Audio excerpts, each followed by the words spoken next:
2, 3.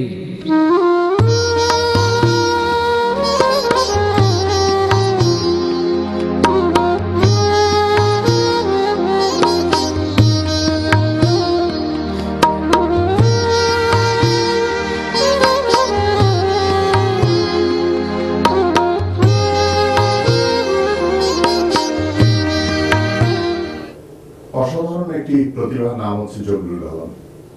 আমি আমাদের বাংলাদেশের নাট্যাঙ্গনে একমাত্র এস.এম. সোলায়মানকে দেখেছি যে একাধারে এতগুলো গুণের অধিকারী।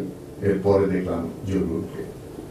জগলুল যখন আমাদের দলে এলো তখন ওর অতটা যে এত ধরনের গুণ আছে সেটা আমরা টের পাইনি। আস্তে আস্তে প্রকাশ পেতে থাকলো।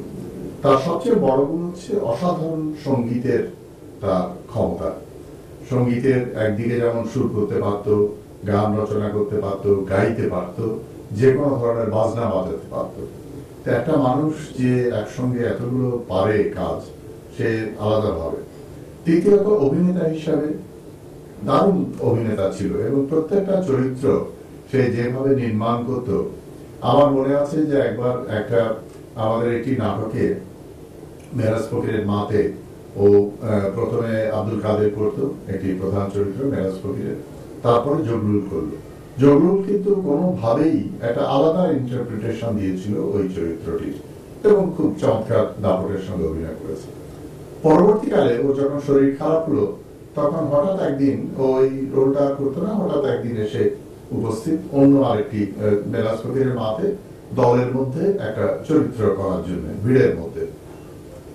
এবং সেই একটা ডায়লগ ছিল তার, কিন্তু সেই একটা ডায়লগের মধ্যে সে প্রমাণ করলো সে আসলে একজন বিশেষ ধরনের অভিনেতা।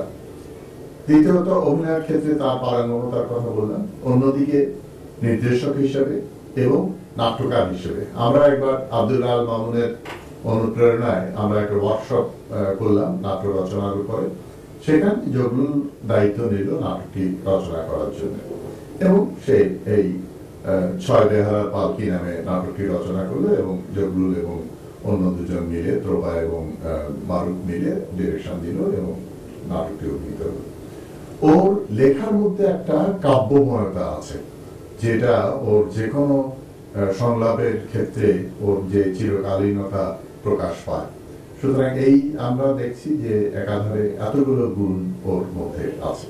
আমাদের আরেকটি গোলাপ বাগান বলে একটি নাটক হয়েছিল, সেখানে জগলুল একটা চায়ের দোকানে ছোকরার রোল করতো হাফ প্যান্ট পরে। সেখানে মঞ্চে ও একটা আছাড় খেত, কি যে সুন্দর ভাবে এবং সবাই যে এত খুব স্বাভাবিক ভাবে আছাড়টা খেত, কিন্তু দারুণ ভাবে সবাই এসে উঠতো সেই সময়। সুতরাং ওর অভিনয়ের মধ্যে একটা জিনিস ছিল, হাসির রোল যখন করে কিন্তু সাংঘাতিক ওর সংযত ছিল, ও নিজে কাতুকুতু দিয়ে হাসাতো না। সুতরাং সংযত অভিনয়ের মধ্য দিয়ে কি করে মানুষকে হাসানো যায় এটা জগলুল প্রমাণ করেছে। তখন কি আমি খুব জোরে কাইন্ড অফ ছিলাম, আমার কান ধরে কি রাস্তায় মানুষজন ভাইসা ফেলাইছিল। মাসি মাসি আমার একটা বুদ্ধি দাও, আমি ওই মসলে মুক্তিতে গুল্লি করে মারি। হাসনা দিতে বালিশের তলায় আমি একদিন আজকে মেলা দিন বাদে বাসি খান হাতে নিবি। ইচ্ছা হইলো বাজামু, শুনবা? শুনুন না, কি চমৎকার সুর তোলস তুই বাসির মধ্যে। বাজা হরি বাজা।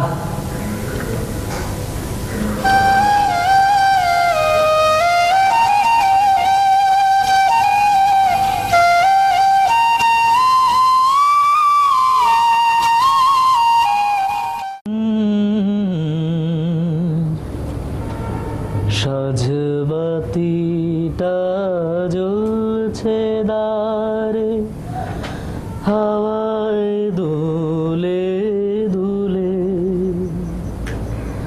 সন্ধ্যা হলো এলো মেলো, তুমি বুঝিলে। সাজবাতিটা জ্বলছে দারে, হাওয়ায় দোলে দোলে, গেল বলে একে আজব কারখানা। আরে সত্য কাজে কেউ নয় রাজি, সত্য কাজে কেউ নয় রাজি,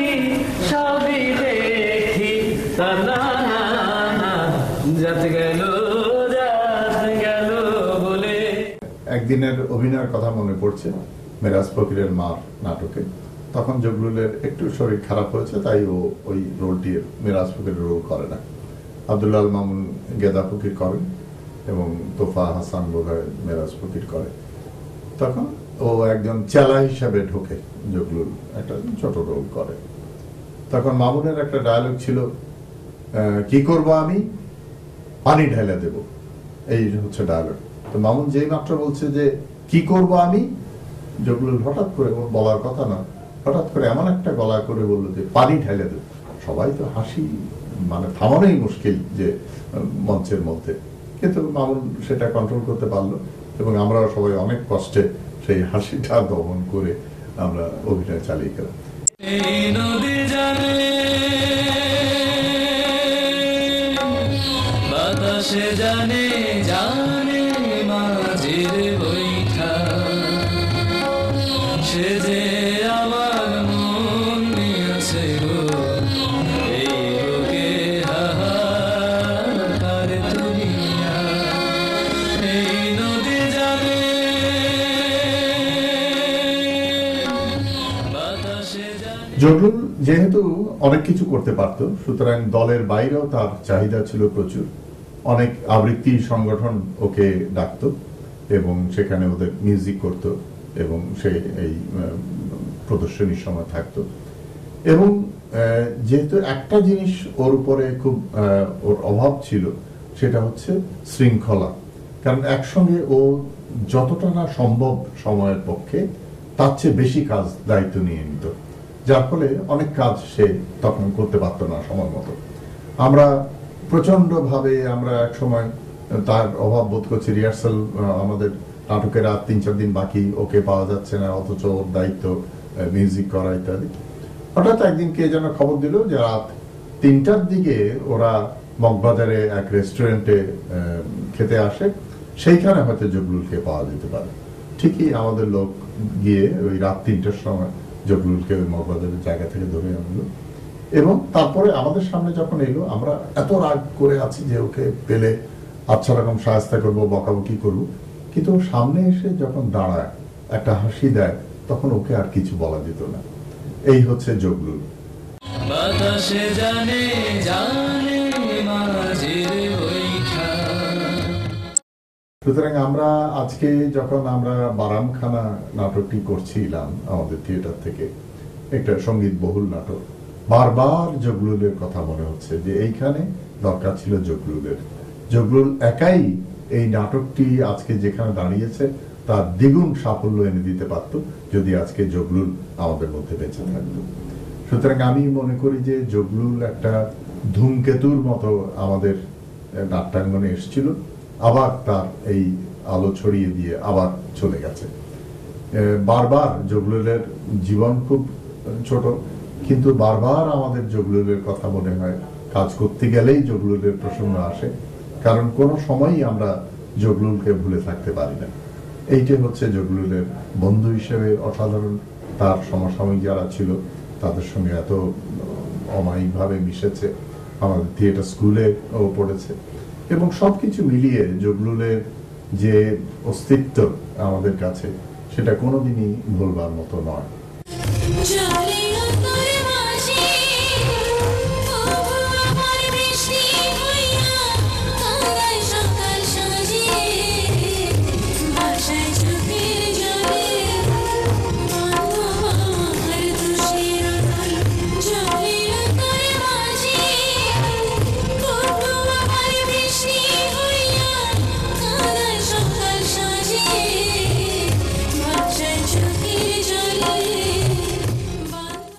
তার যখন এই কঠিন অসুখে পড়লো, প্রচুর টাকার প্রয়োজন, আমরা তো দেশে আরাজে কি করে এত টাকা জোগাড় হবে, কিন্তু তার বন্ধু বান্ধবরা, বিভিন্ন দলের ছেলেমেয়েরা যেভাবে টাকা জোগাড় করলো, এটা বিস্মিত হয়ে গেছে। মানে আপন জন, আত্মীয় স্বজন কেউ এত করবে না জগলুলের জন্য, তারা যেভাবে এগিয়ে এসছে। সুতরাং জগলুল যেহেতু সেরকম মানুষ ছিল, ভালোবাসার মানুষ ছিল, তাই সবাই মিলে জগলুলের জন্য এতটা করেছে। একবার মনে আছে তার শরীর খুব খারাপ, তার বাসায় গেছি আমি দেখি যে ও বসে বসে দাঁড়াতে পারে না, ধরে উঠাতে হয় তাকে, বসে বসে একটা আবৃত্তির দলের জন্য মিউজিক করছে। এবং তখন আমরা পাশে ঘরে নিয়ে গেল ওকে ধরে মেহেলি, এবং তারপরে বলল যে আমি একটা নাটক লিখেছি, এটা পড়ে শোনাচ্ছি আপনাদেরকে। 3-4 পাতা পড়ছে, ওর কষ্ট হচ্ছে পড়তে, তবু আমি বললাম যে আমি পড়ি, বলে যে না আমি পড়ে শোনাচ্ছি। চমৎকার একটি নাটক যে ও রচনা করেছিল, যে আমেরিকা থেকে গণতন্ত্রের একটা ট্রেন ছেড়েছে, আফগানিস্তানে থামছে, ইরাকে থামছে, সেখানে তারা কিছু লোক ছেড়ে দিচ্ছে ইত্যাদি।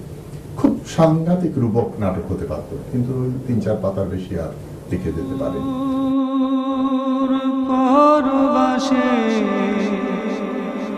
জয়রে মাঝি কত দূরে যাইবা, অন্তরেতে সুজন বন্ধু মুখখানি গো ভাইবা,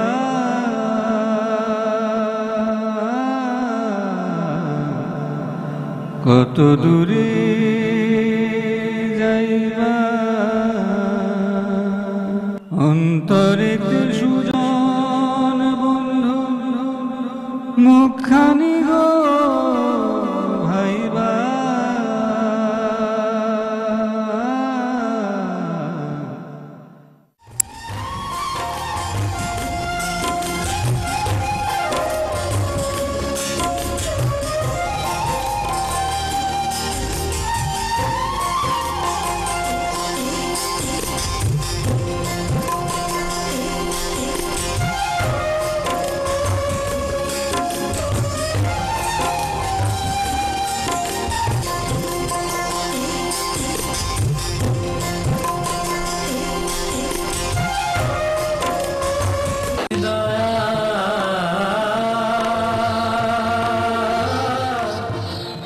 সুতরাং জগলুলকে কেবলমাত্র আমরা থিয়েটার দল নয়, পুরো নাট্যাঙ্গন জগলুলকে আসলে জগলুলের অভাব অনুভব করে।